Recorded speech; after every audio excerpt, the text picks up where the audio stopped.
Good evening, everyone. Welcome back. Streaming some more DOS games tonight.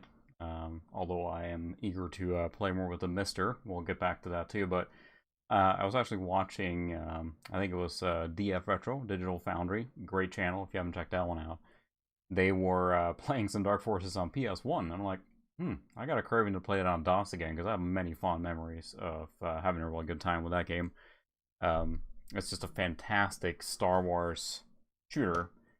If you were around for that era of DOS games, you're probably familiar with it, but there was no other game that lets you be so in Star Wars. So we're going to check that out tonight, but we're going to go ahead and install it on the good old HP Vectra Pentium machine here. I will say it's so funny that the box and art features Boba Fett in here, and he never appears in the game as far as I can remember, so that is actually pretty funny, but doesn't matter. Also, for nostalgia's sake here, I had a little CD binder thing with numbers on it, and that's from when I was a kid. It still has the little sticker on there, so we're going to go ahead and install that.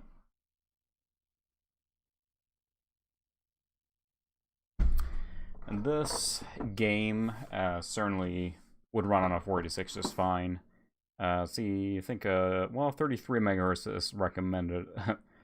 Highly recommended, I would say. And it uses its own engine. Like, it looks like Doom, but it actually uses its entirely own proprietary engine. Alright, let's see what we got. Install. Classic. Installation utility. So, LucasArts, of course, produced many cool games back in the day. The custom. Yeah, Dark's fine. We have plenty of space. We're installing it all. Just to make loading times faster. Like, a lot of the games that came out on CD-ROM back in the day, they used the CD-ROM drive to kind of fill up, or, you know, be able to pack more stuff. Or often they played stuff from the CD-ROM drive, but we don't need to in this case, so. So, the reason I got the camera laid out here, I was going to show the box while it's installing, I'll switch over to the outer view, but LucasArts just made fantastic games in the 90s. I mean, everyone kind of knows about the point-and-click adventure games, but they cranked out several really good Star Wars games, among them being then Dark Forces, which came out in, you know, they spawned a series. There was more stuff to come out later about Jedi Outcast and all those games, but this was the first one, at least that I can remember, to let you be inside of Star Wars. Install completed. That was quick, so we have in the box, this is the European version, we have the reference card, again, typically that they packed in as like an extra readme, with some how to play, just the arrow keys. So I think it's fun for these kind of games to play with the original key combination. I don't like changing them to WASD and all that stuff, because, I don't know, it feels like it was like how you were playing back in the day, right? You just used whatever was set up. No one really used WASD in the 90s. The manual is nice, but no or there's pictures, but it's just black and white, unfortunately. I managed to get a paper cut. It's a hazardous job, this. So there's a whole heck of a lot in this particular box, and you know, maybe the US version had more stuff in it, but at least the EU one didn't have that much. All right, sound configuration utility. Again, we have a Sound Blaster AW64 in this guy, I think. Yeah, I'm starting to forget what is in each machine. We'll do Express and see what it does. AW32, 2225.1. Sounds right.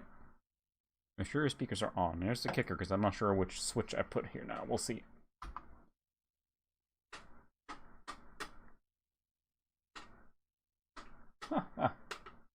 Oh, that's funny. We'll assume it was yes. Good evening.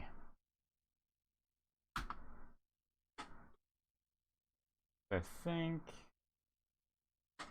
unfortunately, the way I have this plugged in now, see, it's always just the physical troubleshooting. I had some trouble with the cables before this,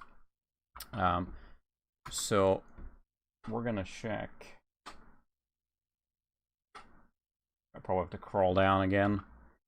It's part of the experience. So the problem is that there's no audio right now. So hey Ted, you're up late again. System speed, we're very fast. There we go. So we're gonna, you can create a floppy boot disk right away to play the game, but we're not gonna do that. We should have plenty of space here. What I'm going to do is I'm going to launch the game. Actually, let me, yeah, we'll do this. Launch the game, and I'm gonna mess around with the sound settings here to see if we get audio on the nothing there. Very possible I managed to unplug that or keep it the game too, so it's all part of the fun experience, right? Certainly not getting any audio there. The problem is, again, Astro is early. We'll do this. We're gonna exit this game. No, I don't want to enter my game. Leave me alone. DOS. Yes. I need to go into something I know. We'll go into Windows 95. We're gonna hop around a little bit here. So this is actually a machine I use primarily for Windows 95, technically, but it actually has the DOS drivers installed, so you can just reboot into that. So what I want to do now is I want to make sure I have the wiring correct on the audio. Yeah, they really were. They were the AW32 and the 64 were just compatible cards, right? They were. That's the biggest thing. It's like they're better sounding cards, probably. But AW64 for me just has so much compatibility with everything, and it handles almost all situations as far as DOS and Windows stuff goes. So that's where it really shines. Yeah, I think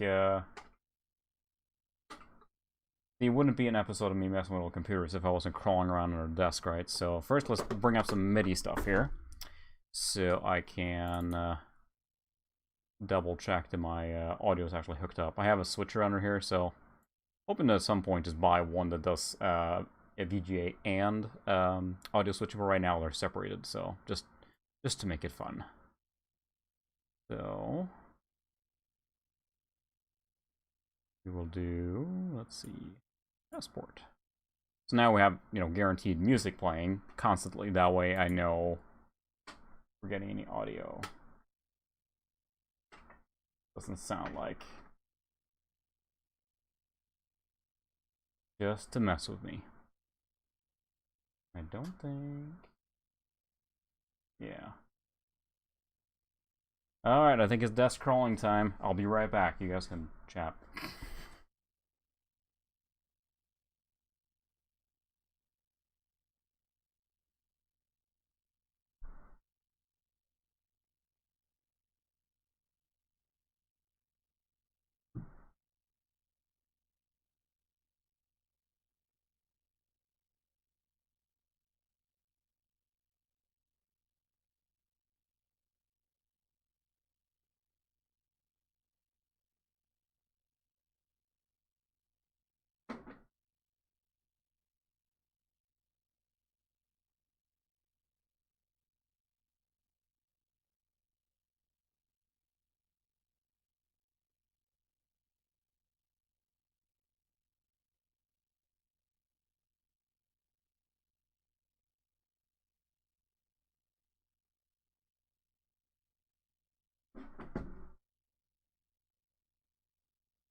Fantastic.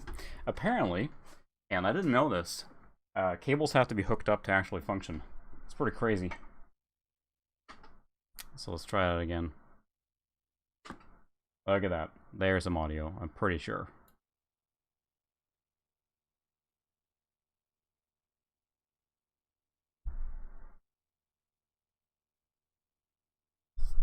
Maybe? There it is.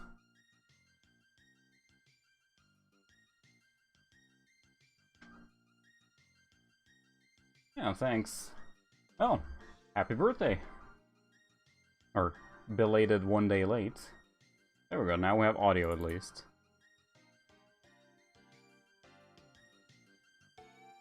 Why is it a maybe?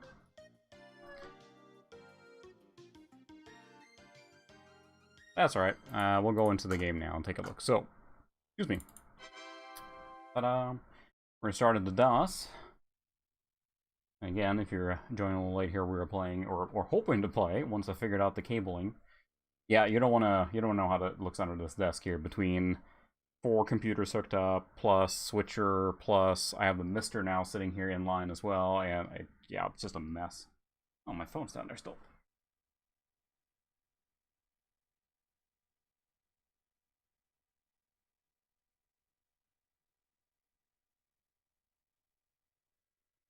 The intent has always been to be a turnkey, so you don't have to worry about it, and it's just configured and good to go. But then, of course, every time I mess with something, I forget about it, and then like, oh crud, then everything is messed up. So let's try this game again.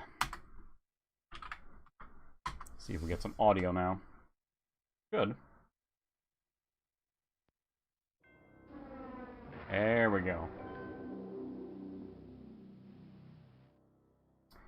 Let me know if you can hear the game and sound effects and music and everything. You never know. The problem with hopping so many games and systems is that sometimes it's like super loud, sometimes it's super quiet, and never get an indication which game's going to be which. Some old classic General MIDI Star Wars. It's also funny, I remember playing this back in the day, and it's like they didn't get the quality of the opening crawl. And in Star Wars, I watched the behind the scenes when they did the original one from the movies. I believe they literally had it like on the ground, and they were panning the camera over it. And computers or software feels like they couldn't render this at a decent quality until like early 2000s or something like that. All this software rendering here was just not sharp enough to do this. That was still much later, I feel, when they started doing like the actual CGI intros and stuff that they could do this. But anyway, in Star Wars Dark Forces, if you haven't played it, you're missing out. It might be hard to go back to now. I mean, it's pretty old by now, but you play as Kyle Katarn, a character they used in a lot of different stuff later on. And I think it was part of the actual official extended universe before they just Disney came in and shracked all that. But you are a previous Imperial officer that is now a freelancer or a mercenary, and you're working for the Rebel Alliance. And on your first mission now, you will have to get a hold of the Death Star plans. Yes, those Death Star plans. So this game tries really heavy to like go right into the universe. So it's really cool. Yeah, make that a little brighter too.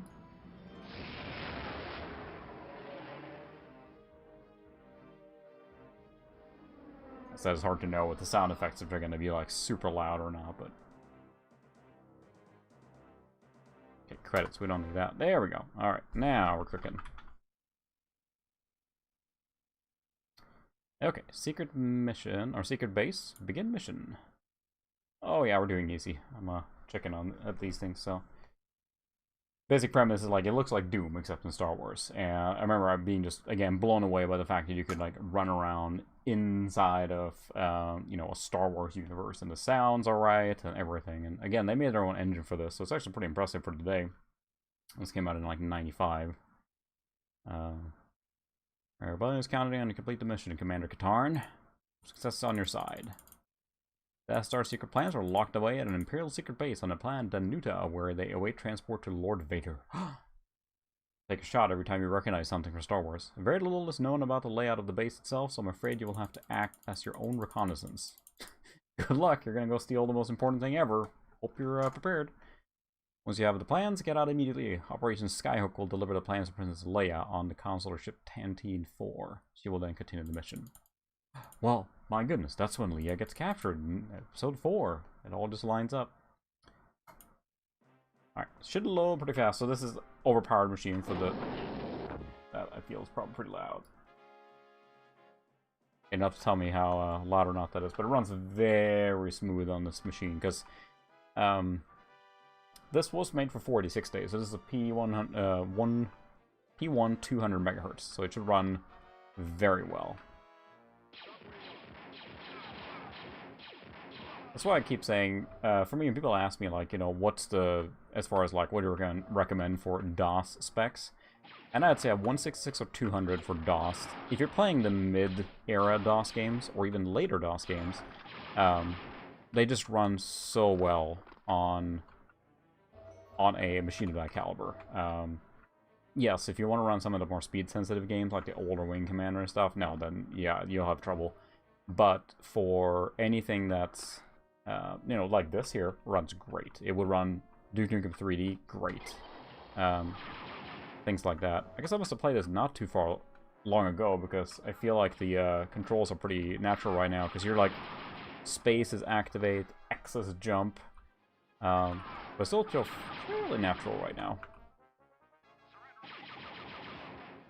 Also, I would love to get a Roland sound canvas, because this supports that. This is just general MIDI, but it would probably sound 1,000 times better. Where I'm going right now. Nowhere, apparently.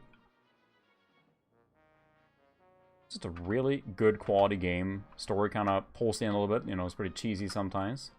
And it has spawned the later ones, which is like Jedi Knight. I'll live stream that someday too, but that is a really good game. It was probably the first one where you really could use a lightsaber, you know, at will. Revive.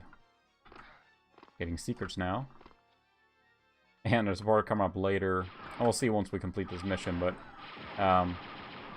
the whole premise here is that the Empire has developed what they call Dark Troopers, which is like powered armor for stormtroopers to wear. Or maybe robots. Well, they're probably robots, actually. Come on. Auto-aim. There we go. Blast him! Just love the fact that you're, again, inside of Star Wars.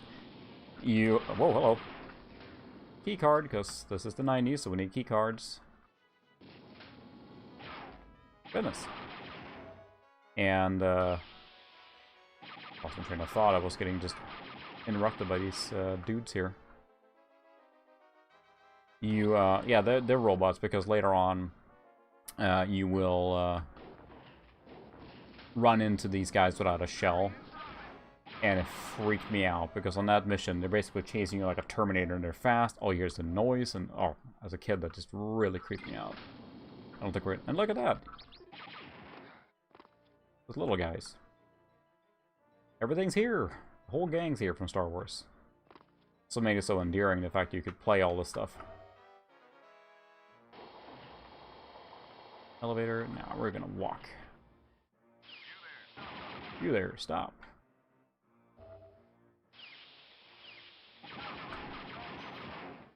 Look, it's the Death Star. They're gonna drink. The Star Wars reference.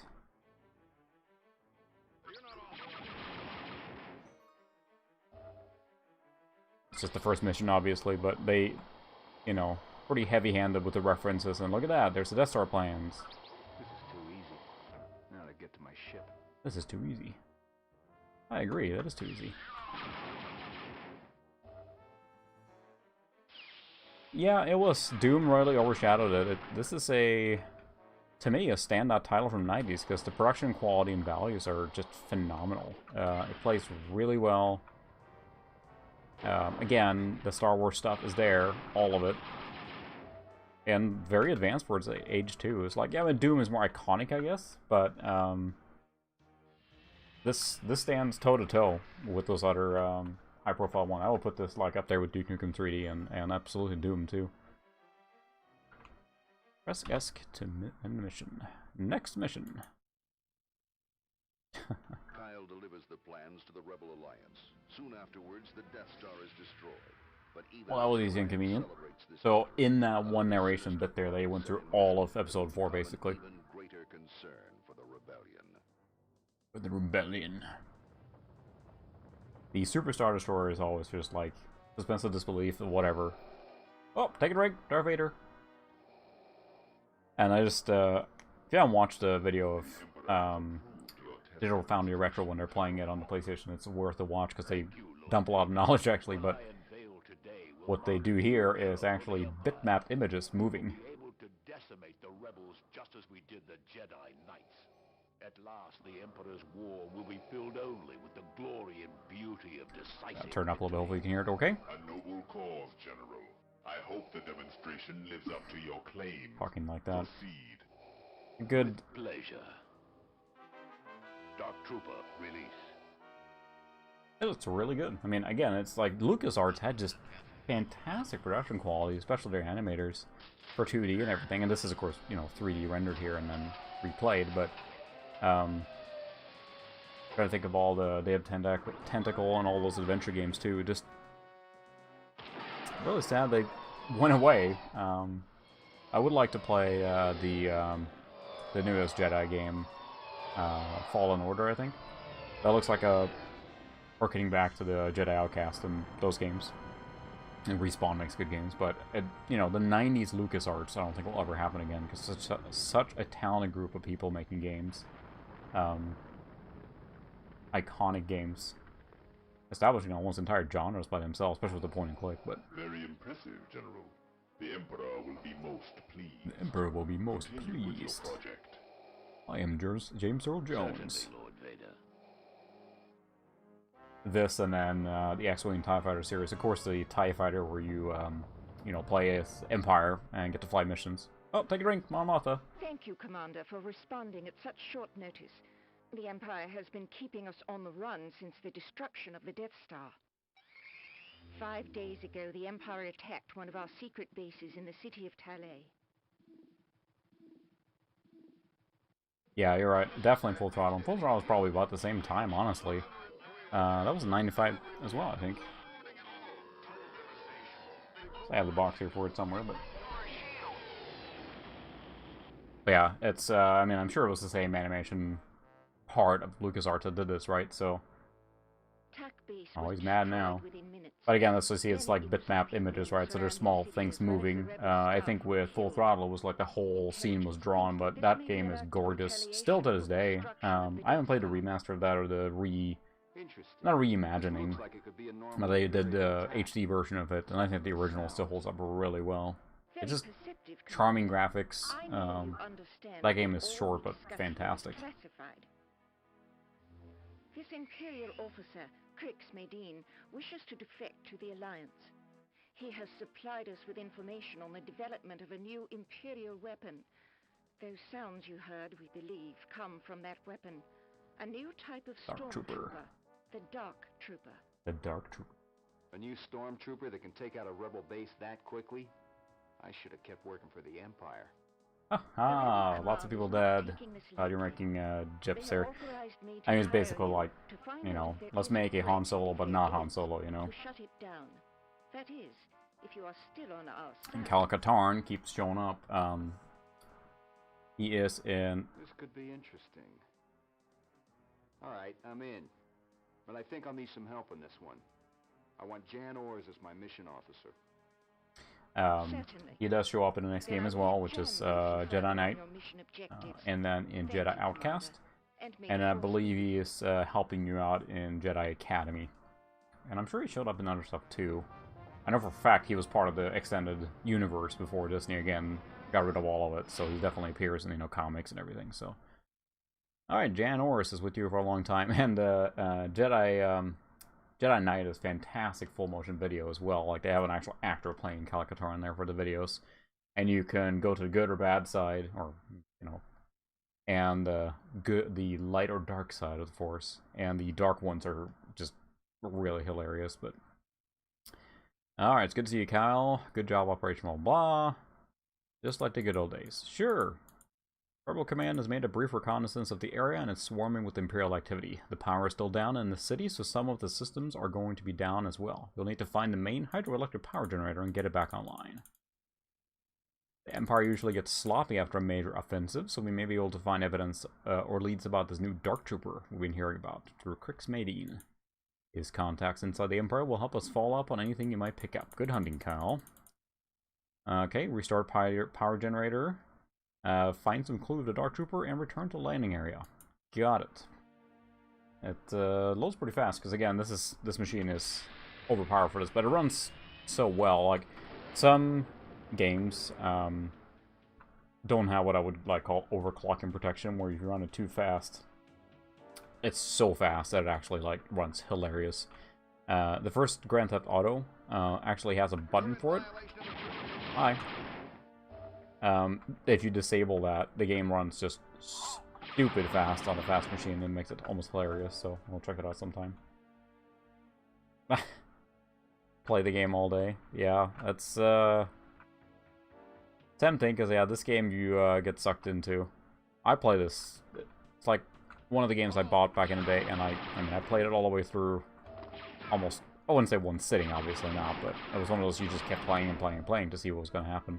I think I played it on my 486, and then my P1 100.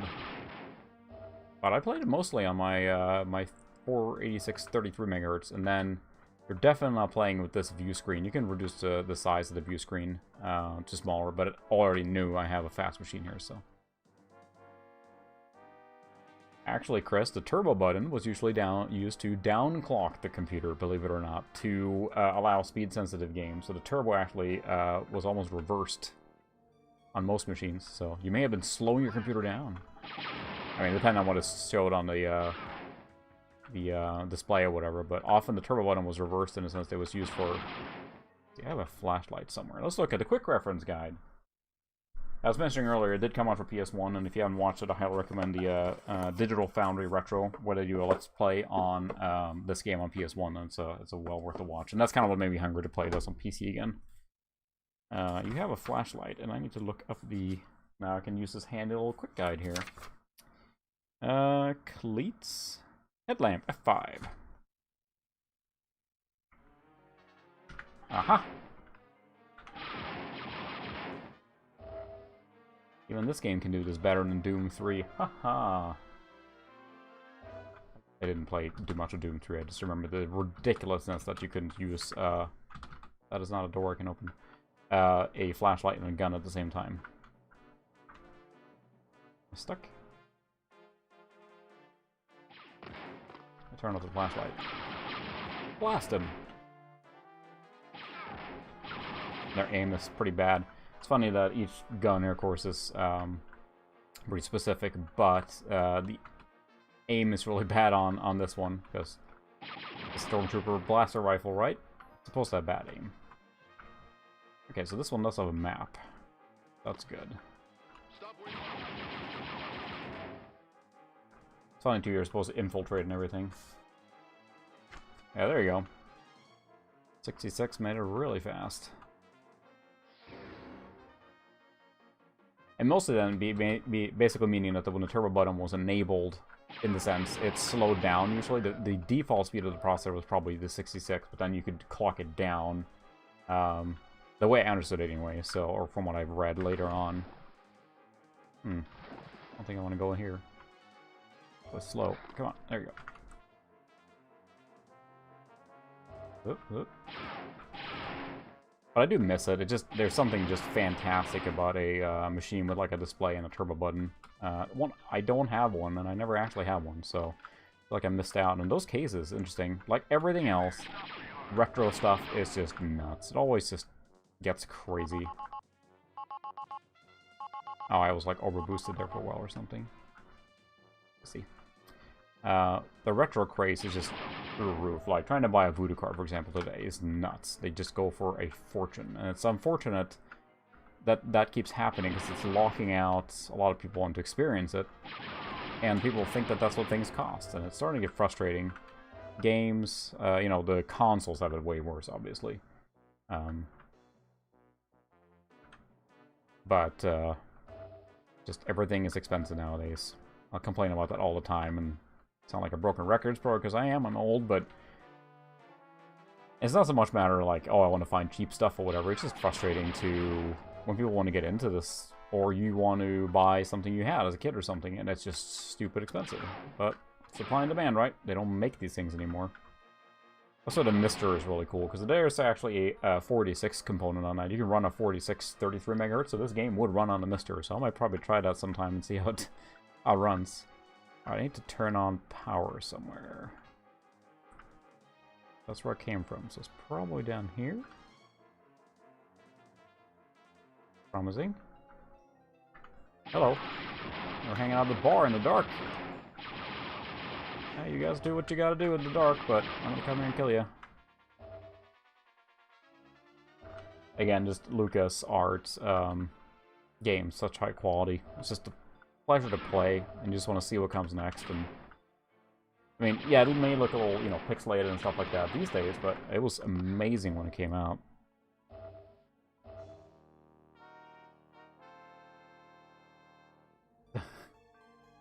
Yeah, that's a lot of collectible games there, Chris. I wonder who had those. Yeah, that's the thing with the Voodoo.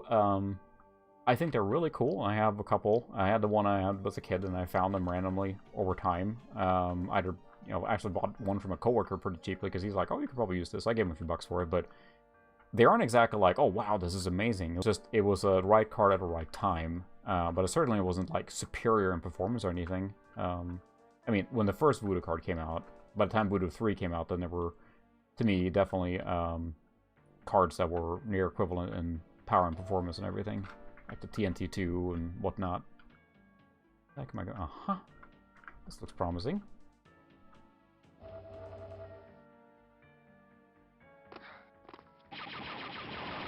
Blastin'.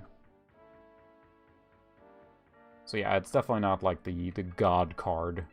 I will say that when Voodoo 1 came out, then it was certainly, to me, the God card, because it was just so... I mean, 3D acceleration was just unheard of. When I installed that and ran Quake 1 the first time, and like, you can't even see the pixels. That blew me away. I'm not going to deny that. But certainly didn't feel like I missed out by not having a Voodoo 3. When the Voodoo 3s are insane on price now. I know LGR just managed to buy one, like a Voodoo 3 3500 or something. New, old stock for like close to $300. That's the cost of retro these days, unfortunately. Uh-huh. Hello. I'm gonna blast you. Can I not get that one? There we go. Ooh, let's push this button.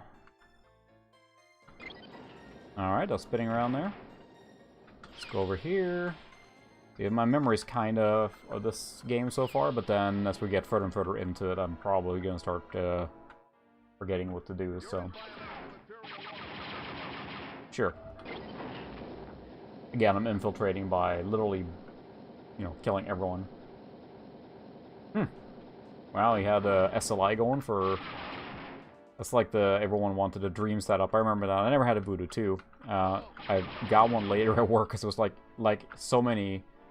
This would have been, you know, 15 years ago or more, right? Everyone was like, hey, you know, you want the stash of cards, whatever? Sure. Don't know where I'm going. Oh, it's the way out of here, probably.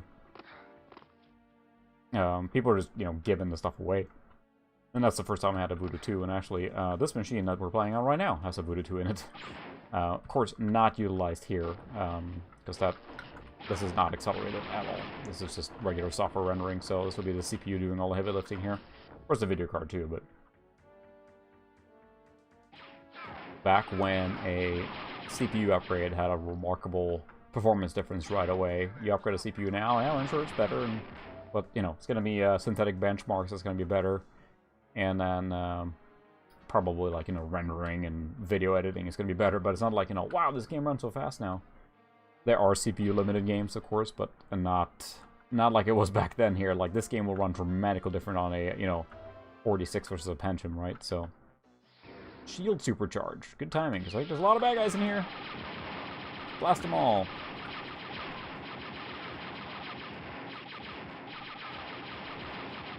That was convenient. So what did you play back then with the 2? I assume you bought 2 to do SLI then. Did games support it right off the bat? Because I mean, I remember reading about it, and it was the thing that everyone wanted. But I didn't know anyone would have 2 Voodoo 2s, for sure.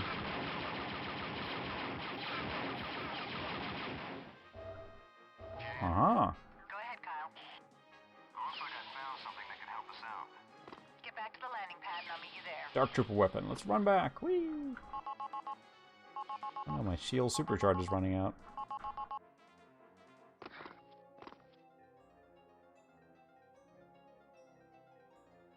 Whoops, don't want to fall in the water. I believe the next level, yeah, of course for Unreal. Yeah, that was kind of a watershed moment too for 3D accelerated games was unreal. Everyone tried to eke every last, you know, ounce of performance out to get that intro sequence scrolling smooth. Let's see, I think this is back to the beginning here. Well, there's a lot of...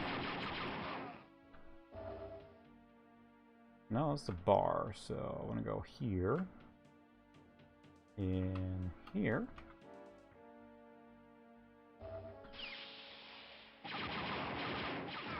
And jump up here, there we go. Wait, everyone's just on me here. Need to get in here to go up, I think. Now we're getting somewhere, I think. And back to the beginning here.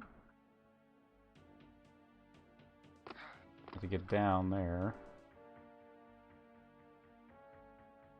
Nice. That's the thing, everyone, I think, almost like a retro badge of honor these days to still have an SLI rig with Voodoo 2 cards, and I said I do have one. I, you know, can't deny I would be tempted if I managed to get a second card to build a new machine with SLI in mind. This one, of course, this machine would be better served with a Voodoo 1 card, but I only had one, and then when I was building this one, or rebuilding it, and probably did that when I was live streaming and stuff, but getting a Voodoo 1 card at this point is so expensive. And I just can't pay those prices. I just literally can't. So unless you land on one by mistake or something like that, it's just not worth the cost. Because there are good alternatives out there now. Now, of course, if you want to accelerate early games, that's a little trickier. I don't know there's many accelerators from that era. But a lot of DOS games and everything, you can definitely run newer video cards. So you probably have to miss out on the Voodoo magic at that point to save money. Because they're just... Yeah, Need for Speed 3 was amazing too. But it's just so expensive. I just can't possibly... That's true. I remember watching videos on the RTX on Quake 2. I haven't even tried it yet, so... Not that I have an RTX card, but... Let's see... We found a weapon. That thing you found was a weapon of some sort, too large for a human being to use. Most likely it's a prototype weapon for the Dark Trooper. Just sitting out in the open, that's good. It found a symbol of MR on the barrel, the signature of an infamous weapons specialist named Moff Rebus, a real character known for his paranoia and extreme loyalty to the Empire. He may be our next lead to the Dark Trooper. This plays like a role-playing game almost, the text here now. Mission: Rebus has hidden himself somewhere deep within the sewage system under the city of Anuat. He has engineered an elaborate series of drain gates which is designed to thwart any intruders from discovering a route to his lab. First, activate these switches, then your search for Rebus may begin. Beware, it's likely that Rebus has surrounded himself with guard droids, and the largely unexplored sewer maze may hold other dangers as well. Remember, we need both of you back alive. I'll have the decontamination shower warmed up and ready. Find the Imperial Weapons Engineer Moff Rebus. This is probably the worst level in the whole game, if I remember right. This is a sewage level where you have to just run around. And I do believe the sewage monster from episode 4 makes an appearance here too, that, you know, creeps up children and adults alike. Lots of droids here. It's funny how quickly my muscle memory comes back now, because you're holding Alt to strafe, you know, X to jump, C to crouch, Control to shoot, space to activate. Just kind of coming back to me. My fingers already hurt, but, you know, it's worth it. A robot. Oh, hello.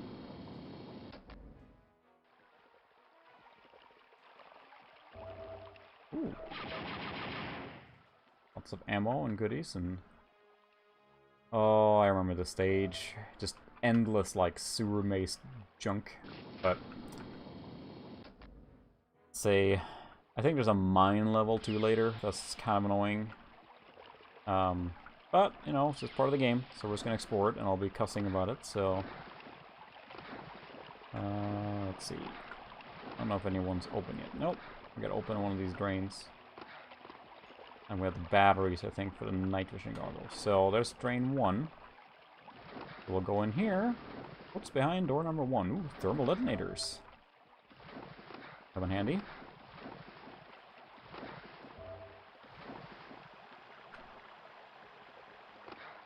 I like they're really creative with level designs back in the day. I don't think I'm supposed to be falling down this far here. What's this then?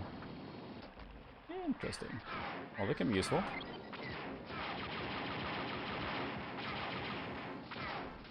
It's shooting me. Oh, back up. Go away. Yep, and you have little fighting droids. Yep, it's a sewer level. Huzzah! Okay, that goes down again here. It's not just a sewer level, it's a sewer maze level. Because LucasArts hates you, that's why. I pushed this button here, so that's probably good. So let's go down here. I don't know where this takes me.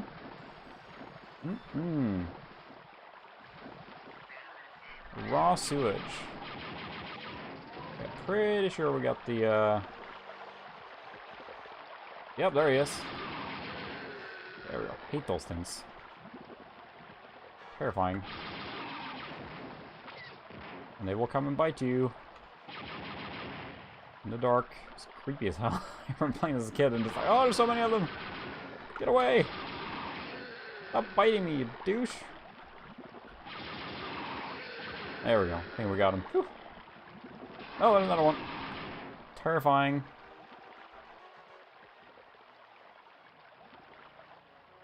And they actually go through your shield too, since they, biting you, so. Ugh. It's just funny, I'm like, just creeped out still to this day by those things. Oh, thank goodness, there's stairs here. Get out of the water. Health packs. I feel this takes me back to the beginning then. Also, the, yep. It does actually consume batteries to use that, so, yep. Guy above me? Yeah. That's why I have a whole bunch of batteries stacked up there so you can keep using that. Let's see, is there a night vision goggle too, or is it just a headlamp? Headlamp. Headwave, HUD on-off. Pleats, gas mask. Goggles. I don't have those yet because nothing happens when I activate it.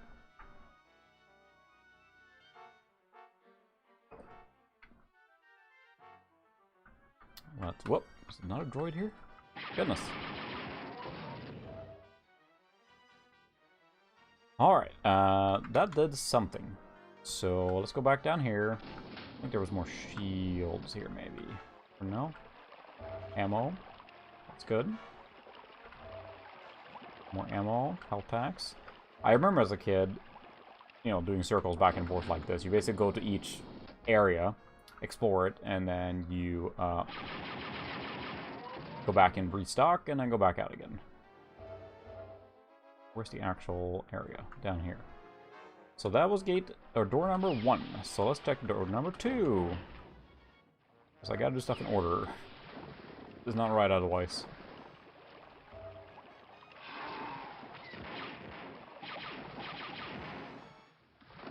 Seems interesting. Oh, it's changing the level of the sewer. Yeah, I say not only is it a sewer level, it is a maze sewer level. Because why not? We're gonna have to get up there eventually. Doesn't that look appealing? Oh, the sound effect. Clop, clop, clop, clop.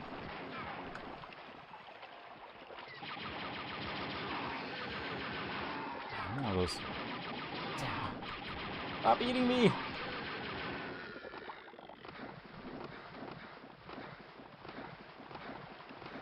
Ah!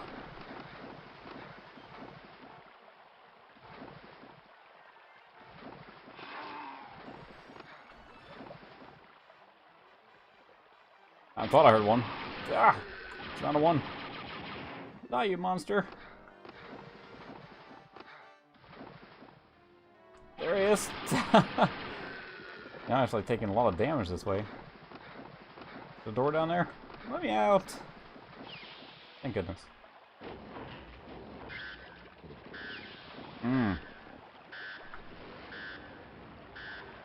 Drain that sewage. Whee! It's the poop chute. Awesome.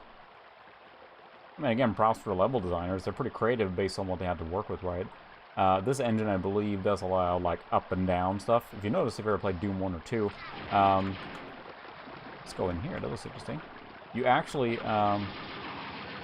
cannot go above or below your position. The Doom engine does not allow wrapping things. You can't have like a walkway and then walk under it. If you play it and notice that no rooms are above each other. The engine just simply does not support that yet, so...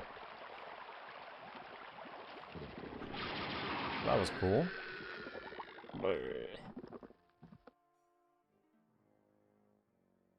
got quiet. The sewage sound effect stops. It's even creepier now. It's floating around my poop chute here. Detour.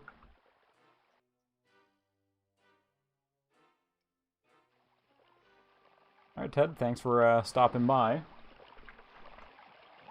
And you're up late or early, or usually it's one or the other in Scotland, I think, where you are, or at least in the British Isles there, but thanks for stopping by. We're gonna find the next door here now. What's behind door number 3? More poop! Hooray!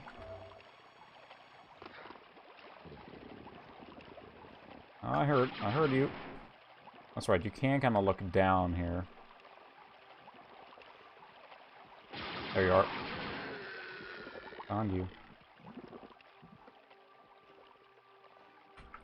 And again, I don't think it's not a real 3D engine, right? So it's not really looking up or down, it's just kind of distorting the view a little bit, I think. Okay, so this does something too. The door there.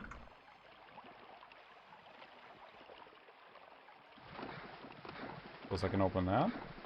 Yeah, I can. Alright. Oh, this is so complex and convoluted. So many gates and... Can I change this again? I just want to see if any of the switches can be like reset, because then I have even more places to check out. But I don't think so. Like, they just activate and that's it. So that's good, at least. To come back and flip them back and forth. I honestly hate stages when they do that, and you kind of have to like figure out a right combo and all that stuff. And now we're back in this room.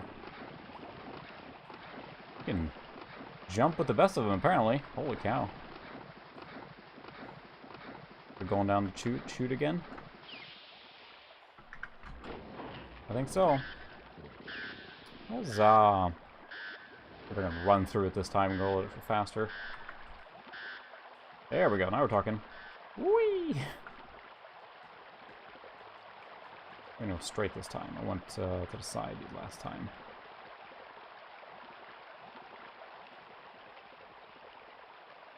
Yep, I also remember sliding through this thing several times, so I didn't realize how much I detested this stage and everything, I guess. Alright, we're gonna go straight this time here now. See where we land. I hear you. Whee! Alright, we're back out here. So, we check out gate number 4, I guess?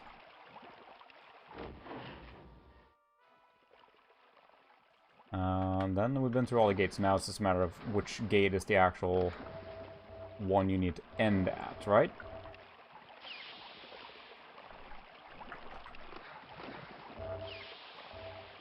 Thing, this weapon manufacturer, or whatever the illegal weapons maker, left a whole bunch of ammo, shields, and batteries laying around. Well, back into this room. Okay. Now it's just a matter of finding the secret place to exit then. I think probably need to go back to 1 or 2 at this point, because certainly open up a lot more doors there. Yeah, we need the headlight on. Almost creeped out of this area here. I mentioned it now several times, but just creativity in level design here is pretty impressive. I mean, you know, you play a modern game like Doom Eternal or something, it's like this amazing level design, but I always find it fascinating when they had limitations. You know, today with graphics, you can almost do it as advanced as you can imagine, right? You can do amazing things, and you had to use a little bit of, excuse me, creative mindset to work with what you had back when in games like this. Let's check out door number 1 again. Something more exciting in here now. More ammo, that's good.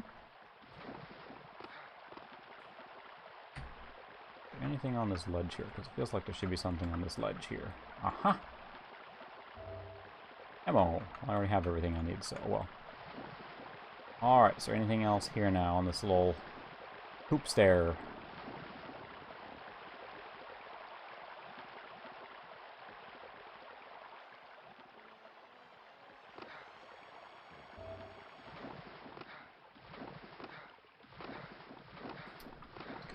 What's this then?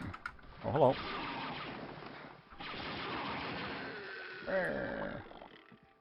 The door? Interesting. Thermal detonators. Lots of thermal detonators. So this is more of a secret than it is a area I need to go here. Yeah, I remember this level. There's another level later on, too, where you have to jump on, like, trash compactors. Maybe it's the same one. I remember that being very annoying, too. Yes, we play games to be annoyed by them. Thing here? How the heck do you even get out of here now, then? This door here? Yep. So that was not it then. We'll try door number 2.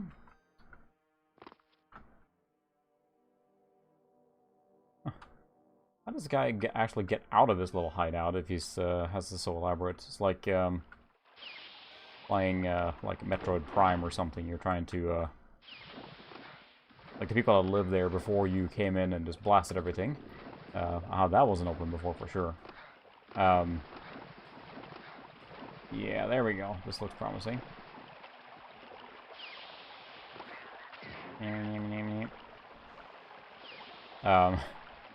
Like the times like where Samus in Metro Prime is going into the morph ball to get through some little crevice or something, and like, oh, that's okay. So how did the people actually live here? Because that's I assume they weren't able to squish themselves into a little ball.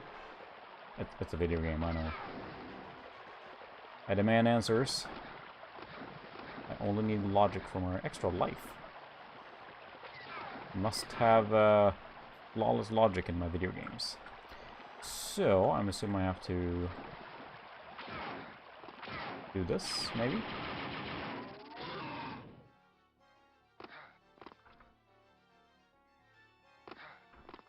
I think I'm doing pretty okay on the platforming parts here now. Better than I expected. Oh my goodness. Oh, you have thermal detonators too. Those guys always throw thermal detonators. We don't like that at all. Boy, it's just... I'm just moving along now. I'm missing probably lots of secrets and everything, but I need to keep the momentum going here now. That looks promising.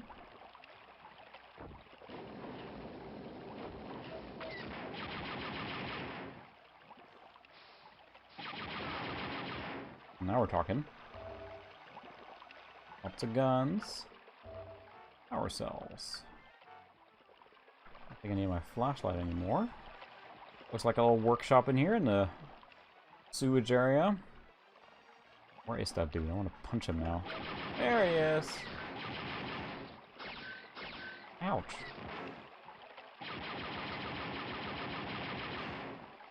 Found you.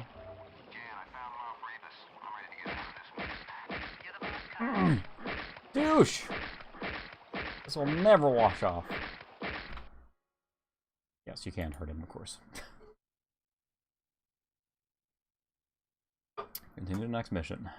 Thank goodness that one's over. The Planet Fest Imperial Weapons Research Facility. Moff Rebus designed a prototype weapon for Dark Troopers. He wouldn't reveal much under questioning, but during one of his rants, he revealed, "You should have seen the results of our test on Fest. My weapons are going to put a lot of holes in a lot of rebel scum." Crix Median has confirmed the existence of an Imperial weapons site on the planet Fest, doing metallurgical research on new alloys.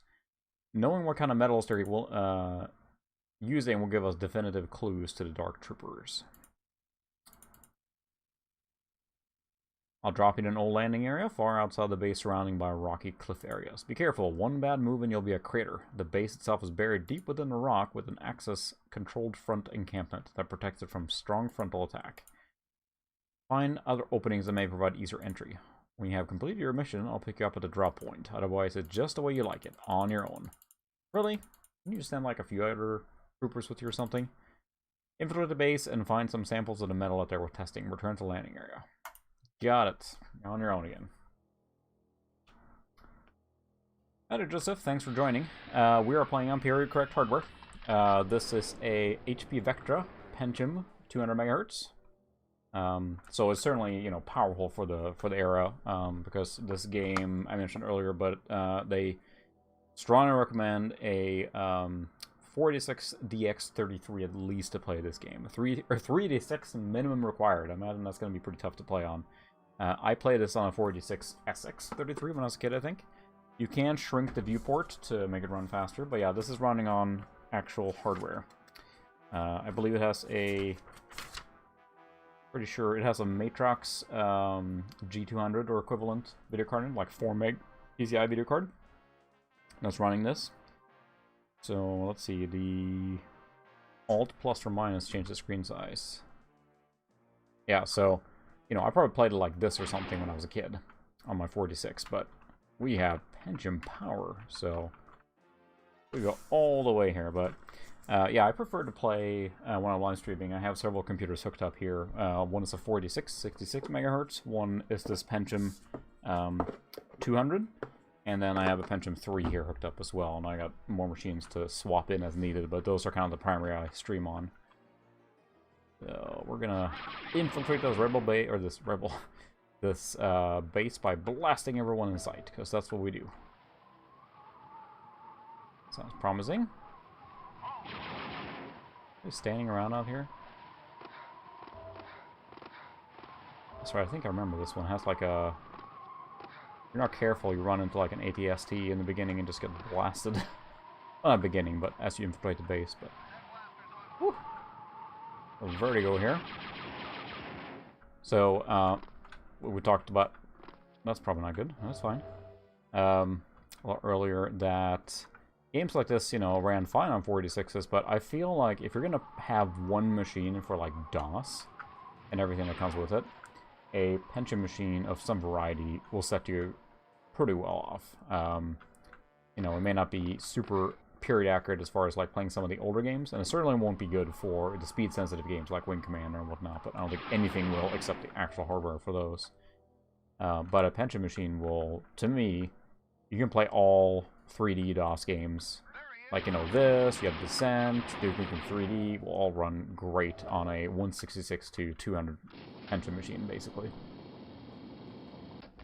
Some dark here. Good thing I have my flashlight.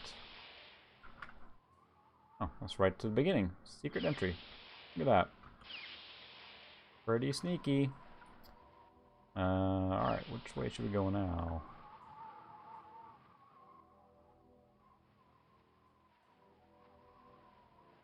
Current 4, okay, I see. Let's try this path here. Whoa! Yeah! And he's dead. So... I don't think there's any autosave in this game. Oh, maybe there is.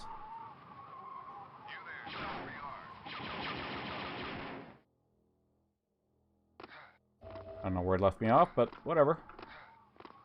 Further along, actually. I might be on a good death.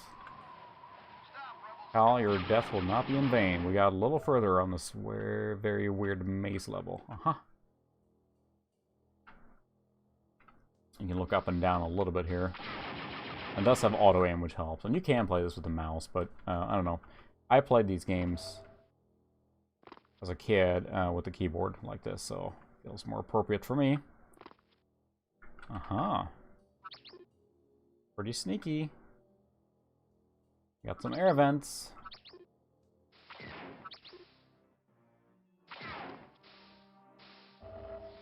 Goggles, that's helpful. I think we found a secret stash in here. Extra life, and oh, that's right, this is a life system. Come on, where's that thing? There we go.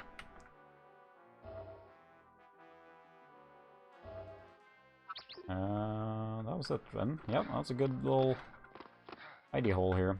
Let's see, we can do... There we go. Little green night vision goggles here. Whew. Cramped. I was wondering when they're sneaking like this, you know, that flat on the ground, they're like basically a head with feet just flapping, right?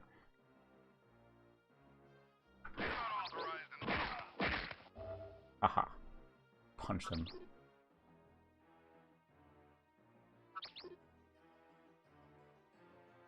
Go on. Sneaky, I'm gonna go punch people. Oop, that's a laser tower. We're not gonna punch that.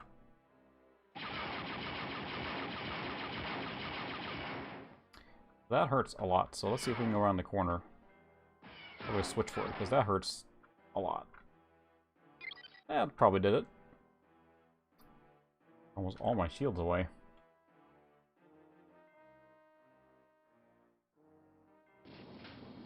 Oh. So we need to hurry from that button then. Okay. That kind of thing. So is that how they get into the facility then? They just like push the button and run like all hell? Come on, Johnson, you don't want to be late and get blasted. There we go. Made it. And some shield recharge. Handy. I will do no such thing. Again, it's just... I don't know that there was any other game that was like in... that you could be in the universe when you were playing Star Wars when this came out. It feels like it was the first one of its kind. For sure. That put you in the action like that. Just didn't... I can't think of any other games. Someone can correct me if I'm wrong there, but... I know that, you know, you had your flight sims like TIE Fighter, X-Wing, and those games. But certainly nothing that was so... I mean, again, 3D. To put it in perspective, right, you've basically played Doom at this point, and then you're dropped into this well-crafted Star Wars universe that, at the time, I believe, was canon. Like, the extended universe was real, or accepted as true. Now, Disney wiped out. Oh, there's a code here. Do I have that in my EDA? I don't think so. I have to find that. That can only be open with that, I'm guessing.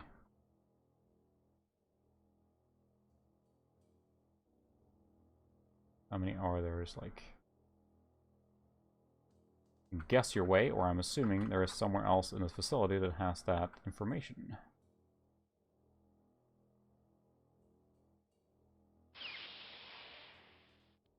Been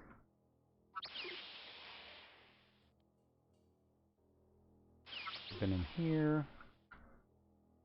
There's a lot of these turrets around here too, so I don't want to sort of walk around and just stare too long, so I don't get blasted. Put in here maybe?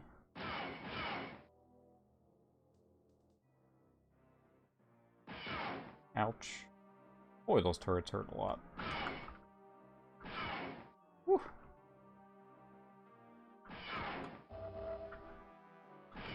Can't hit me, can't hit me.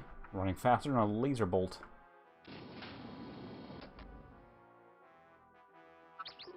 So where is that code? I bet you couldn't like just brute force and try our way through, but that would be tedious. Oh, I've been here. This is useful. Take a look here. Any more? Oh, hello. Do you have the code, maybe? 15 energy units. Nope. Stop, rebel scum! Sure, I'll stop. There you go. Pretty advanced levels, too. It's goes pretty deep, it seems like. It's funny, because I have that fuzzy memories of playing this, and again, I played it all the way through, as I probably mentioned before, is that I have a pretty bad track record in terms of finishing games, but when I got my big box games, I tended to play them through the finish. Uh-huh. Got the Imperial Repeater. Cool gun. The code here. That would be even cooler. Is that all this room is about? Can I jump out here? I can. This is like the machine gun equivalent, so... Alright, so we can go this way. Hello. It's a lot more accurate than the Imperial Blaster.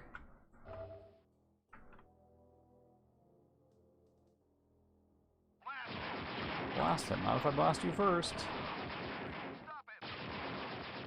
Ammo's a little more scarce for it, though, I'm pretty sure. Interesting. Can't get in here, I'm guessing. Oh, I can.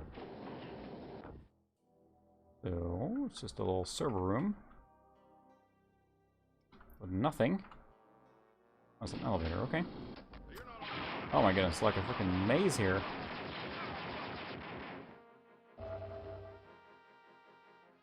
I'm going to find that code somewhere. Of course, now... There we go, code key 5. Bet I can look at it then. There it is. Okay, that's what I needed. Code 5. At least there was a guy carrying it. There's so many games I played where they're like, you have a little terminal and it's like, Johnson, don't forget to change the code. It's now 12345. You know, played another game. Well, the one I did a little video on here recently, Crusade No Remorse. They love doing that with terminals, putting. Ow. Jeez it. Putting like a little terminal with the code right next to the place where you need to use it. So now I need to find my way back to. Oh, mind if I do?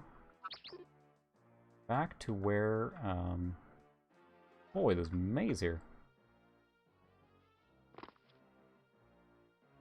Is it here? No. Elevator, where does that take me? Back up here. I have to figure out a way to get back to that whole area where that was. Boy, oh boy. There's a lot of backtracking in these games, and I know that a lot of modern games have that too, for sure. And one of my favorite genre of game is like the Metroidvania, you know, Super Metroid, Castlevania, and that kind of stuff. Which, of course, features a ton of backtracking, but I think it's in here. Yeah, there we go. But, I don't know, it's still more tedious to me on the games like this. So, the 3, C, and D. Oh. That was convenient. Got pretty close already. Ooh, lighting effects.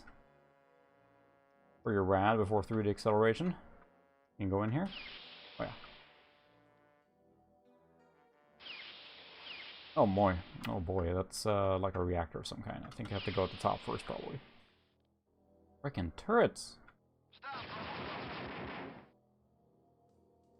So I couldn't hear you over my blaster fire. Speak up. Now you can do this. So that goes down one. Now I can rotate it over to that door. I remember this. So many puzzles and stuff. Keep going. No, I need to go to that door. There we go. Now we can go in there. Now we just gotta haul it past the turret here. Go, go, go, go, go. Now we can open this. There we go. One. I need to lower it one and get the other side there. Fun stuff. Like Half-Life perfected this sort of puzzle later in a more enjoyable format than this, but functional. There we go. And then one more down. Perfect. Run. Not that one, but this one. I will not surrender. I will blast you, however. There we go. Okay, that's that one. And next one. Run, run, run. I'm gonna say, like, you know, it's tedious in an enjoyable way, I should say. Again, when I played this game when I was a kid, I just loved it to death because you were in Star Wars. It was cool. Run. Well, he's really hauling too when he runs.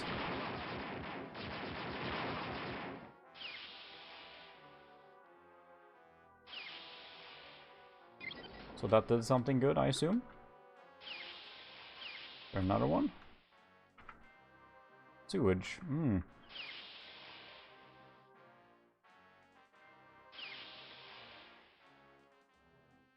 Did that open up something at the bottom, maybe?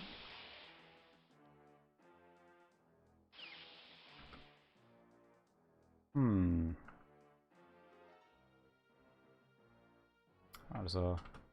I already pushed that panel. Go up to the top, maybe?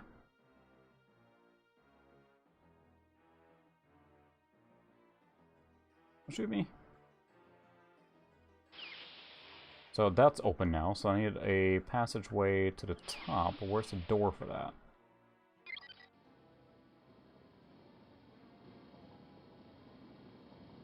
Oh, there's a door up here. Got it. Okay. So now it's up here, and we spin around. Background record, like it. Yeah.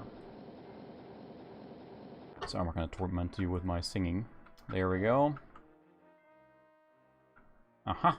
The doohickey! I found some interesting looking metal. I think this may offer some... Brick metal. What the frick? That's all we need. Let's get out of here. I'm getting nervous. Okay, so now I have to actually make it out of here? Oh boy. What's the objective say now? Return to the landing. Oh, jeez. Anyone remember the way I came? Because, this way? The run speed is actually hilarious. How fast they run. Like, whee!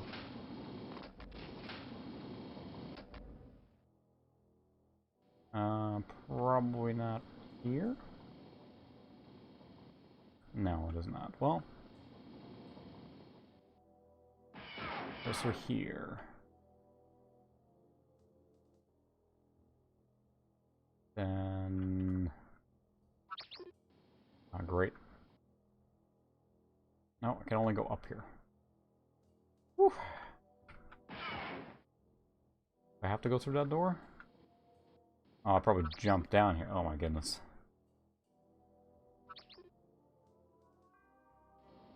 Oh, I guess I'm going on. There's probably a shortcut somewhere, but this is a very confusing level. Ow. I hear the wind.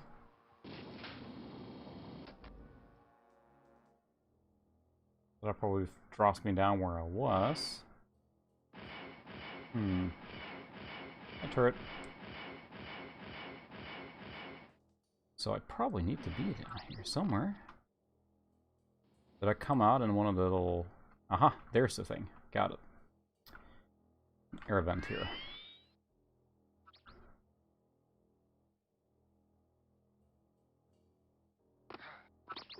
Though, was there a way out here, or was that just a straight drop where I couldn't get out?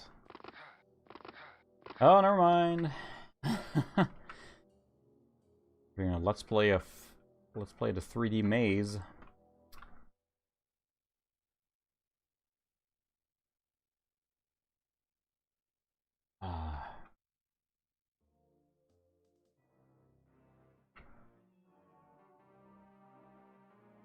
There's probably a door out somewhere, right?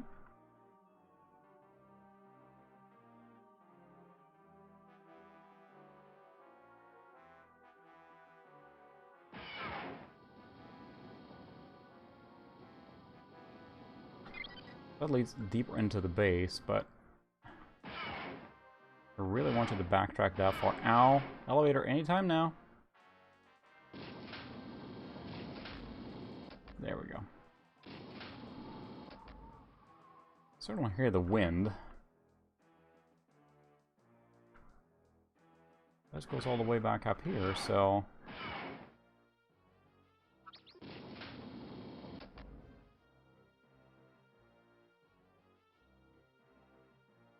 Fun stuff. Mega backtrack.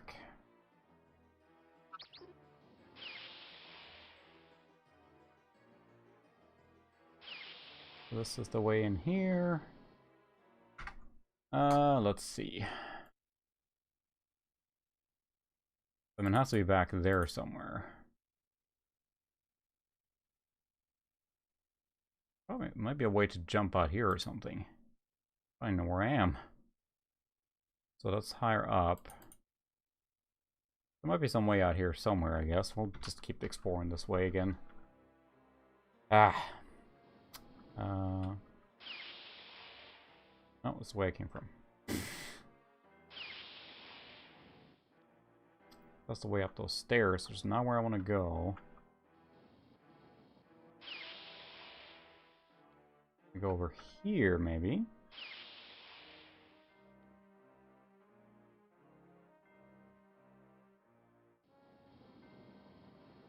Elevator here, so... Yeah? Is this door open now? Well, it was open the entire time, wasn't it? Okay, shortcut somewhere. It seems like ridiculous it would have to backtrack the entire way back. Oh, nothing in here.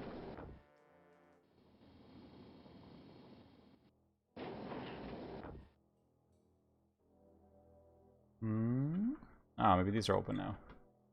Nope. Ow, ow, ow. Can you actually blow that up? Gotta be a way to open these, right? Ah. There we go. Blew that up at least. No panel, no door, nothing. I feel like this is probably a way out into that open area. Can't open the blast doors. Open the blast doors.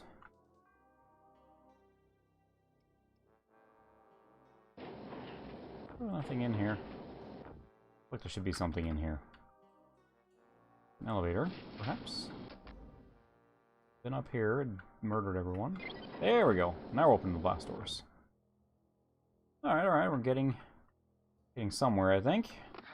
I think this is the front door you can come through if you're nuts, but in my case, I want to leave it through the front door. If possible. Well, I'm usually pretty good about sense of direction, but now I'm just getting totally lost. It's the way down.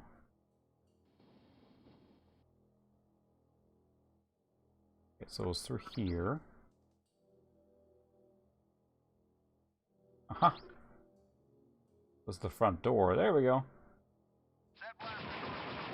Dude, I am too tired running around this maze to care about you.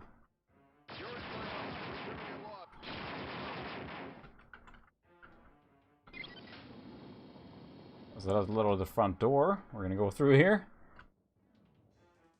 Cheese it. Shield supercharge. Alright. One-man army coming through.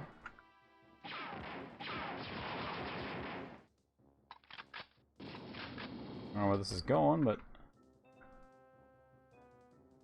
rather not die now if I can avoid it. That'd be great.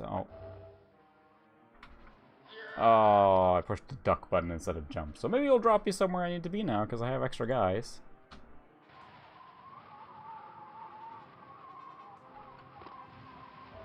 So confusing. That's the front door here. Not where we want to be.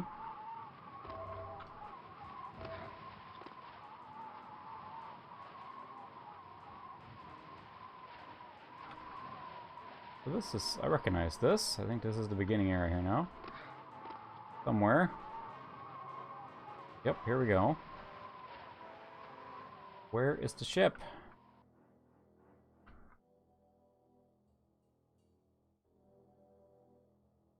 I'm here. Get me out of here. Whew. That was a fun one. Freaking maze. Ooh, nice cutscene. Good timing. If you're joining us late, we're playing Dark Forces on DOS on a original Pentium 1 200 megahertz MMX, of course. Mission 5 of the mines. Oh my goodness, that's a good one. Background. This metal you found is called Frick, a rare material that they must be using for armoring the Dark Troopers. I tracked the known sources of Frick and came across a selection of small moons in the Groma system. It's probably not a coincidence that the Empire has a mining facility in that very system. No, it's probably not. We need to take out the facility to slow down the Dark Trooper project and give us an edge over the Empire. At the main reactor, there is an exchange coupling that leads to the central power grid. Place a sequencer charge in this coupling and it will cause the facility to explode. You're doing it alone, I'm guessing. Once the charge is laid, waste no time getting out of there. Locate the reactor and set the sequencer charge. Get back to the chip. See how far we get it on this one, because now I remember this game, you know, being a little tedious, I guess. Certainly proving to be that. Thermal detonators. So much for sneak attack here.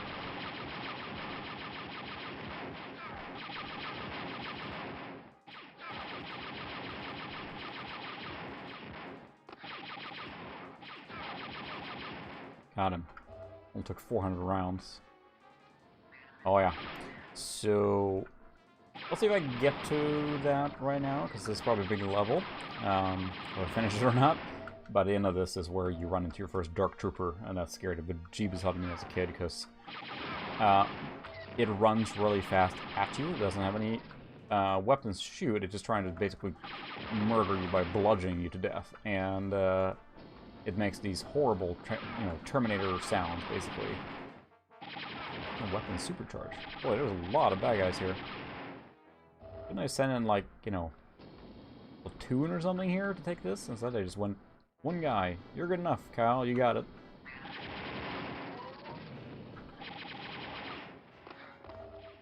Just running around randomly now to see if I can get somewhere. Weapon supercharge is running out. That feels like that's an escape path here towards the end. At least that's what it feels like here.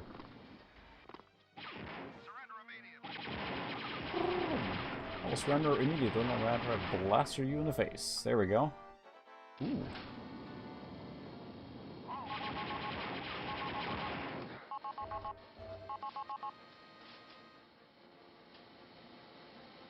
At least this is less maze-like than the other one so far.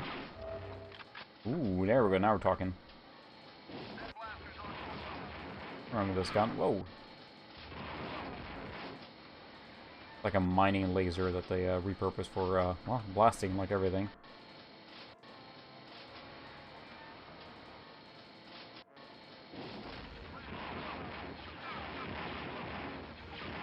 And I remember when we were playing these FPS games from the 90s, one of the big draws was just like the weapon selection and like what you picked up along the way. It was just usually really cool guns and everything. I'm sure everyone's played, Duke Nukem 3D, and I remember when they got the Shrink Ray or Freeze Ray and all that cool stuff.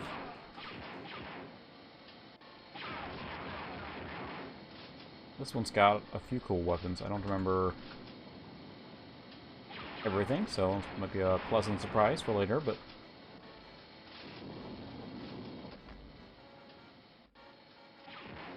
I'm going fast now, because now I'm like just kind of plowing through, getting in the zone of just progressing, because that last level made me annoyed with how hard it was to find a way. Blasting, you're not authorized to be in this area. I know. Sorry. Forgot to check in at the front gate. Back to that one and this. This is kind of your default weapon. Almost, because ammo is plentiful, which was the limiting factor on all the other weapons. Security isn't very good if one man can just run in here and just gun everything down. Power cells for... yeah. They use the same ammo, it looks like.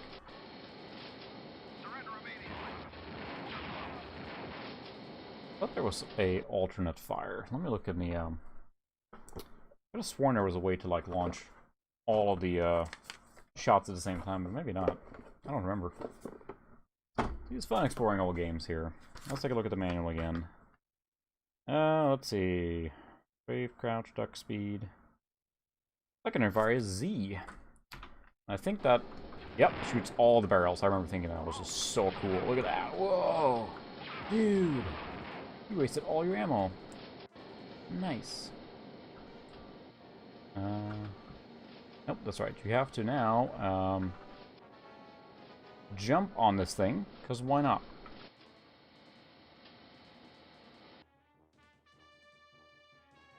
I thought the drill here is going to come up here. There we go.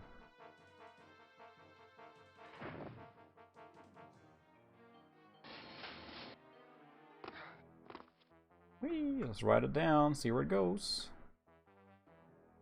Nobody knows. Let's see. Anything down here? Nope. Then we need to go to the roof. Oh, there we go. Oh, that's too bad. I guess we're waiting down here. Good times. Come on. You can do the elevator. I probably want to get in there, I'm guessing. Little puzzles in between and everything. I'm dizzy just watching this thing.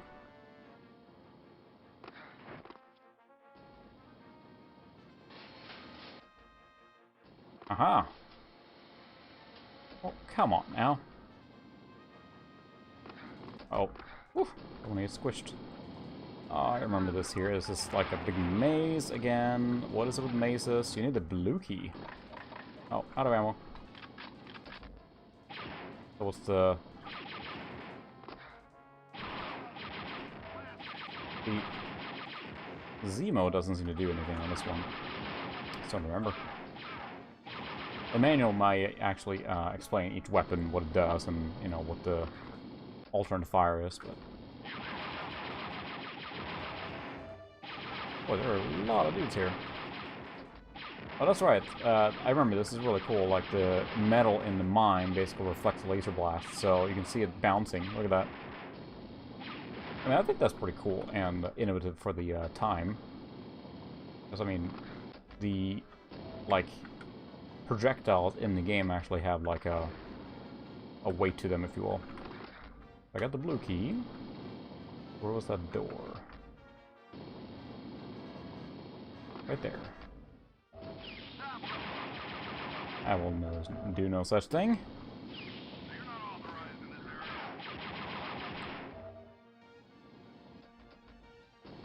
It really makes me want to play that Fallen Order. Surrender immediately. Nope, I choose not to. I will not surrender immediately. I want environmental hazards here. So that's here. Assume I have to go up here. Whew. There we go. Come on. Blaster's on full. It won't help you. And yes, I'm playing on easy if you missed that, because I'm a wuss, so. I enjoy games for what they are. They don't have to be hard for me to enjoy them, so. There's plenty of games that, you know, might be good for that sort of, like, grinding, if you will. Or, you know, make it a little further each time. So I'm actually not a huge fan of, like, even roguelites, because it gets droll, I think, to just constantly be dying so much. So... just jump? Apparently not. Did I make it? Yeah, I'm still alive. A lot of damage. Ooh, there's a health pack down here just for that purpose.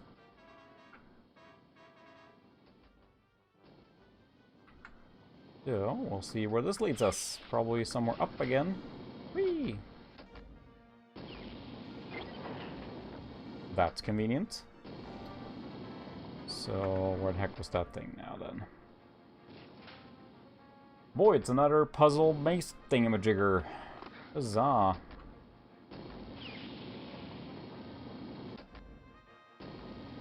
Is this the blue door?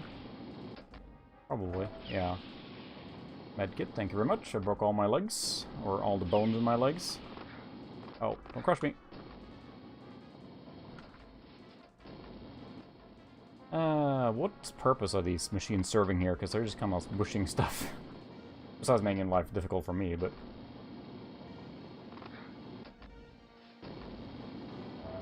Okay, so probably jump over there. Suss that out. Oh. It's weird because it's not that the controls are floaty, but there's a lot of movement when I push the button, like tap, tap. When you hold it, there's kind of a momentum to it and a weight to it, which does feel good to play, but it makes the movement a little slippery, if that makes sense. It's, you know, considering how important it is on physics, the feel of a game. So, can I quick save here or something? Because that would be cool. I'm gonna make this jump again.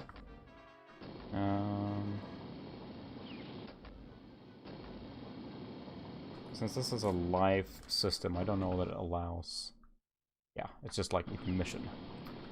So... Oh, I missed it again. Kidding me. I can't ride this thing or anything, right?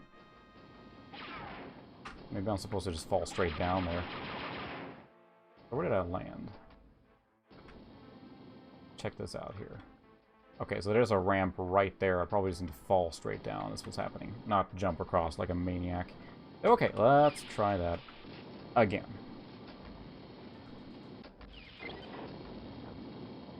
Where was that door?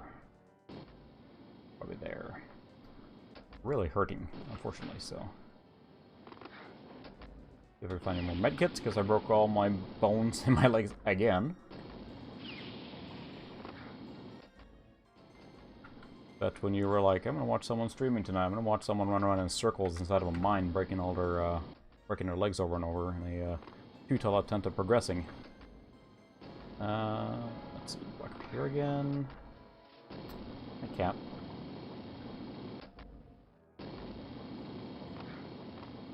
Okay, don't get crushed. That's weird, I forgot I had a life system.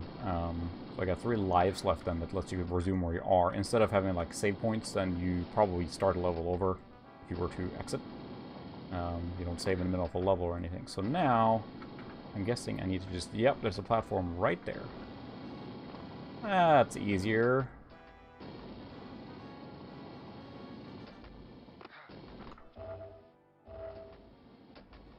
Oh, I bet I'm gonna run into that robot here soon. Creep me out. I think also the blaster fire like bounces on it. Yep. Pretty sure that's in here.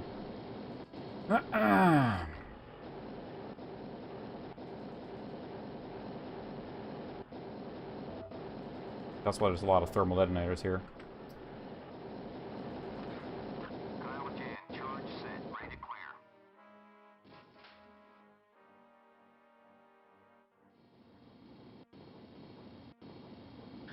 Yep. Oh god, that thing creeped me out.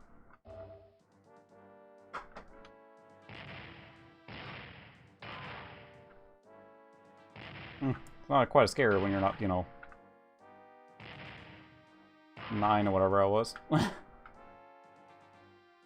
it just keeps coming at you, and I don't think blaster fire works on it.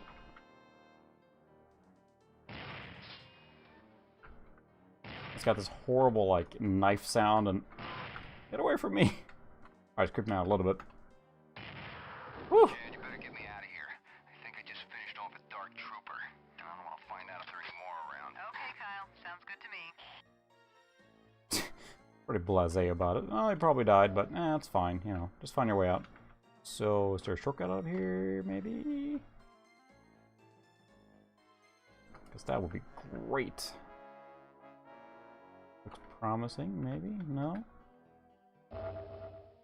Detonators. Oh, no, not those things again. So, I actually have to go out the way I came, huh?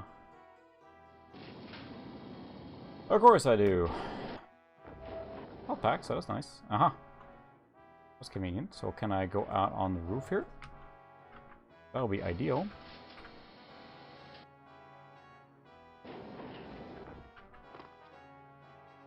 I think I can, if I remember right.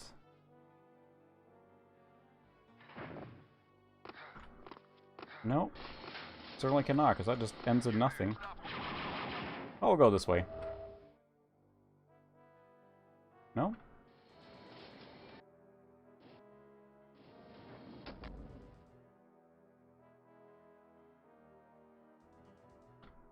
Open this door, please. There we go. Yep. So why won't that open? I gotta hold it.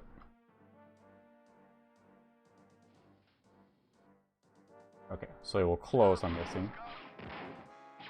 Okay.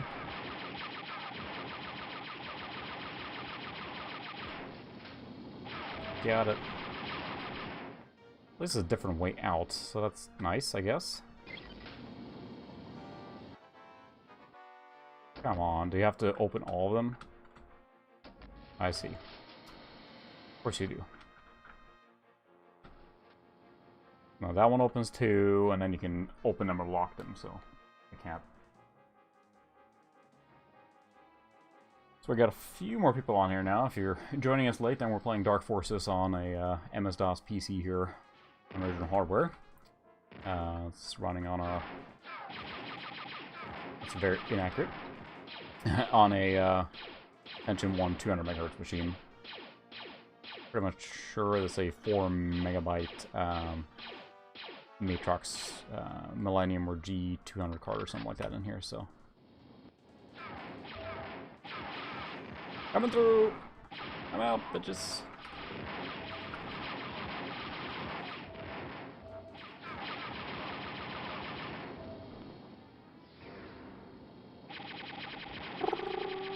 Aha!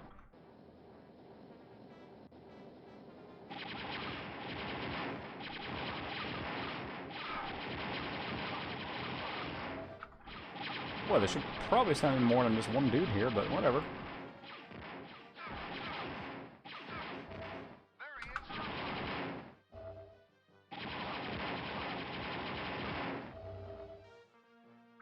Hopefully I'm going the right way, because I don't know.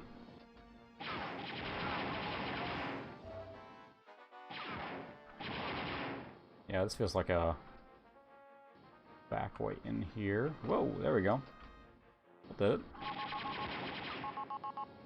Where'd I go to get out of here now?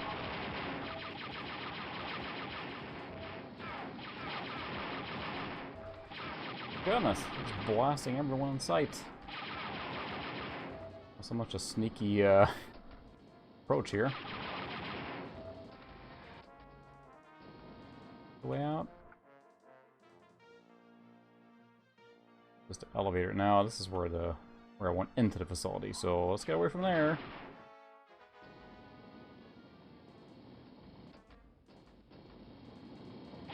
This is where I came from. I got the map up here all the time, but I'm so thrown around.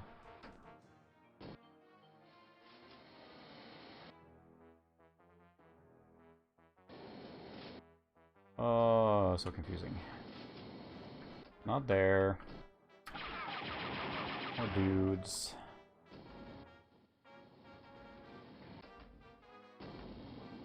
Sure adds to the immersion. I have to return to the landing area every time. Here, maybe? There we go. It looks promising. Get me out of here. There we go. Whew. That was a long one, too. But yeah, that robot, I remembered it. It was bad. It almost gave me a little creeps now, too. Because, yeah, I think that if you use blasters, it just... There were no survivors. It bounces off or whatever, so... I get a little video here. This contemptible excuse for an officer will no longer divulge any more information to that rebel, Kyle Katarn. Katarn will not be as easy to deal with. He is very resourceful. More resourceful, it seems, than even your dark troopers. I understand the threat, Lord Vader. Uh-oh, Vader's concerned. He was once an impressive Imperial officer, but he was weak and gave up on the struggle for our new order. I wouldn't put much faith in his abilities. Katarn will never come near this ship. My new hire will see to that. Oh, it is Boba Fett. You do fight Boba Fett. I'm mistaken. I apologize. In the beginning, I said that there's a photo of. That's right. It's Boba Fett is on the back of the box. I could have sworn it was like one of those things, like it's on there, but you actually don't fight him. But yes, he is actually the boss in one of the levels now. So, Imperial Detention Center. This is the one that has the horrible like stuff in the. There's a whole bunch of like little machinery. Well, you've probably seen a lot of machinery now, so. Probably start as one, but I'm probably not gonna play this one as well because yeah, this game takes a lot of out of you, I think. So, bad news, Cal. Our spy Crix Medine has been captured. He's being held at the Imperial Detention Center on Orinaka and awaiting execution. He's been valuable in supplying us with information on the Dark Trooper, and I think we owe it to him to make a rescue effort. Kudos on the very 70s hairdo here, at least. So, or early 80s, I should say. The Imperial Detention Facility is well secured, hard to get in, even harder to stay alive. There's a switch-controlled shuttle carrier to the facility that will bring you to the main doors. Inside the complex, 2 main elevators access the lower prison blocks. One goes to the low security levels and down to the command center. The other leads back up to the high security blocks where Crix Medine is being held in the N block. Each cell is locked with its own code and carried by an Imperial officer. So first, you'll need to find the right card to Medine's cell. Since the high security blocks are controlled from inside the block, once the guards are alerted, it will be impossible to penetrate. I suggest you find an optional entrance into the high security block. You'll really be outnumbered here, so rely on stealth rather than firepower. I have to knock down screws from my desk. Mission objectives: find Crix Medine. Sure didn't sound that simple when you described it that way. Yeah, you can control the mouse, and actually, like, I'm moving the mouse back and forth, and that's... So you could, like... play as a trackball if you wanted to and have a real bad time. Anyway, I might call good on that game there. I'll take a quick look and see. So configuration. Got max screen detail. So what does it look like when we move the graphics detail to nothing here? Oh my. So you could play it like this. You know. Here, I probably run on a 386 now. Yeah, we're playing Star Wars. You tell? That's as small as it goes, but then in theory, they added this to allow you to play it on really low-powered machines. And I mean, this says the minimum is a 386 on this one, and I can't quite even imagine playing this on a 386. But that graphic fidelity is—that's not something to kid around with. Running at a max. Super shield on off. Status display. You could play with a joystick. Something else weird. A lot of these games from this era. Look at that. Nice sharp graphics. From this era seemed like they allowed you to use joystick on a game like that. And that seems like it would be hard to control. So what else is on this hard drive? I don't remember. Imperial Galactica. Yeah, this is my Windows 95 machine more, actually. And I think we used it a lot for... I did another one where I was trying out demo CDs and everything on this guy too. It's really... I've used this machine a long time. Bought on eBay, I think. Goodness. Well over a decade ago.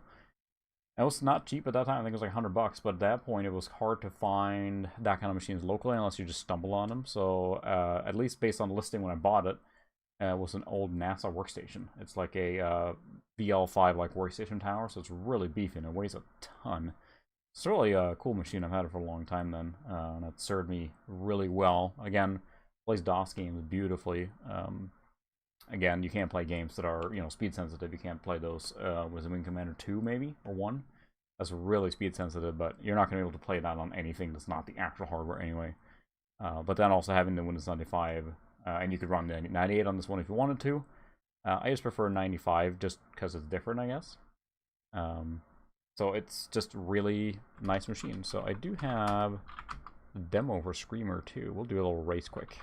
This is a palate cleanser before I call it here. Now we're switching from Star Wars to a racing game. This game is kind of like the epitome of like pushing the software to the limit. A little louder.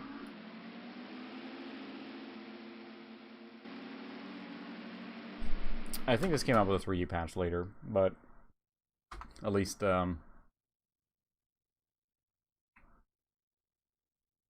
Gotta be right, dang it. Oh, controls are awful. There we go. Like software renderer, which again is just, you know, all CPU. This is a demo, so not available. So I'll have to get the actual game for this. I think it's actually pretty desirable now, and I'm not sure if it is a abandonware game where you can just download it basically, but this is, you know, 100% software rendered racing game. I think one of the pretty late game too, so I've seen a lot of people use this as kind of like a benchmark for DOS power, if you will, because it is a demanding game for being just software renderer. So I mean, once you get past this, then you have 3D acceleration at that point, so you're offloading all the processing or the graphics to the video card. It's lighty controls too. And yes, I prefer in-game or in-car view in most of my racing games. I don't like looking from behind in racing games, even though that gives you a better view. I like the immersion better driving inside here. I would say I would play more more Dark Forces, but it just each level is so long, and I need to get a break from those mazes. So trying to read what you're saying there, but yeah, the Vectros are just like so. They were around in office applications, and they're really sturdy, solid machines. And I will say a lot of manufacturers had really sturdy workhorse machines in the 90s. Like, you know, Compaq made bulletproof machines for a long time there too. But HP really stood out as a fantastic, just you know, manufacturer of these sturdy, solid base boxes. And they were especially the workstations and things you could find in an office that were near indestructible. It seems like it's funny. You pick up the frame of a cheapo knockoff, I would say knockoff, like a random blade box for consumer use, and it's like kind of light and flimsy. You get one of these, like, that's for office use. This one weighs just a ton.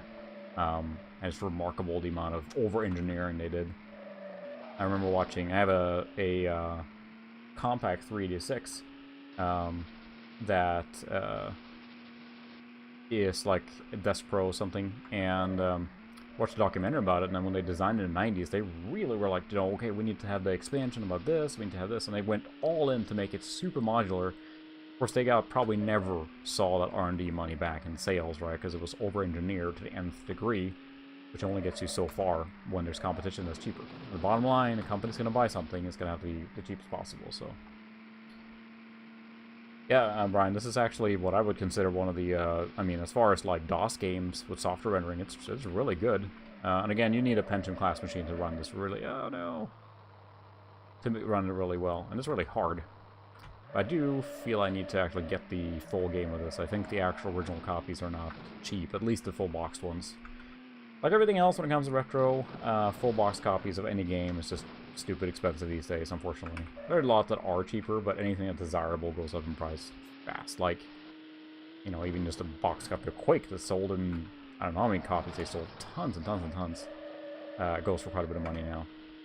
Just everyone has to have it in their collection, so.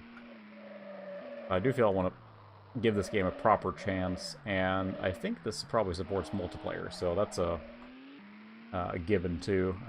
Friends over sometimes, of course, before the event, where we would play network retro games once in a while. So I have to hopefully can do that again sometime. But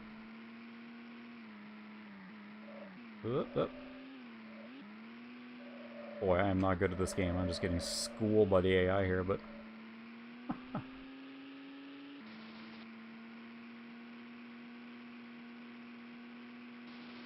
there we go. Anyway, I'm trying to stream every Thursday night, so just a random game every time. I never know what it's going to be, and I often don't decide until the day before or something like that, or some one game that I kind of miss or like. Probably will see the Mister featured again, because I really enjoy messing with that one. Has a lot of cool stuff going with it. And then, of course, DOS games and Windows games of different types. So yeah, Thursday nights at 8:45 Central. Usually the time I stream. I haven't decided yet if I'm going to stream a little bit extra here and there. I am trying to get back into video production as well, so I did just publish a real quick video. If you haven't seen that, check it out. And I'm going to do more hardware videos and everything too. I'm actually quite excited. I got a little little motorized camera dolly that should make smooth pan shots a reality. So stuff like that gets me excited. But I'm actually trying to reduce a little bit of the collection I have. Not necessarily like just getting rid of sake, but realizing that I have a lot of machines that serve the same purpose, and trying to give them to people that actually enjoy them, or worst case, sell them, or just hand them out. But I'm just realizing that I have so many things sitting around that I never use. To some degree, I like that, but eventually I can't even find my way in my basement or so much junk. So I'm trying to cull a little bit, I guess is what I'm saying. So that's a really cool game. So the main topic, of course, was Star Wars Dark Forces. Fantastic game. So maybe next time I'll stream the follow-up, which is Jedi Knight, which is definitely a Voodoo accelerated game. I have to look and see what the specs are on that one. Let's see if I can find the box quick. Other Jedi Knight. So this is the US box. I do have the EU box as well for this one. Just remember what the specs are on this guy. Okay, it requires a Pentium 90 or faster, actually. Which isn't bad at all. This computer probably could run it just fine. Yeah, Windows 95, DirectX compatible. PCI graphics card required. Also supports most major 3D accelerators. So I bet this would actually run fairly well on this machine. P133 or fast recommended for internet play. Alright, maybe I'll just play the same game on this computer then. I think I played this on... I want to say I had a... Yeah, Pentium 300. P2 300 is probably I played this on originally. Which, of course, was more powerful than that, but... I don't think I played it as my 100, but I might have. Because I had the Voodoo 1 in my P1 100, so maybe this will be the topic of the next one. Mostly because now I want to kind of go down that nostalgia hole, if you will. So, but yeah, I'm not going to stream too late tonight, so we'll call it there. But I appreciate everyone hanging out. So hopefully I'll see you guys again next week when I stream again on Thursday night. Otherwise, feel free to hit me up. I'm on Twitter as well. Sorry, I have to do all the plug now because I don't have enough subscribers to post any messages on my Facebook or my YouTube page. So I can't really tell if I decide to do anything impromptu. I have to go through Twitter basically until then. So same screen name there. So anyway, thanks so much for watching tonight, and I hope I see you again next week. Have a good one.